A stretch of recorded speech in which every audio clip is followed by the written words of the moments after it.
Kasi I created this to really help, folks to land a job, because I will share best practices, tips, hacks that can really land jobs on these industries. Bakit? BPO and freelancing world is, are a really good industry wherein you can really build your career, and at the same time, maganda din yung range ng salary, right? But definitely hindi siya walk in the park, right? It will take a lot of effort, and you can do it on your own naman. You can have your own research, but for me, I'm an advocate of really sharing these things in a much larger population, especially dun sa mga porsigidong tao, right?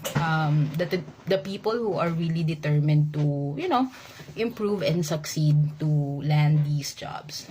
So, let me quickly introduce myself. I am OM Joe. I've been working for over 18 years in both the BPO space or call center, and also in the EA and VA industry. So what I do is I really help or manage and mentored amazing people, not only on their professional life or professional career, but also in their personal.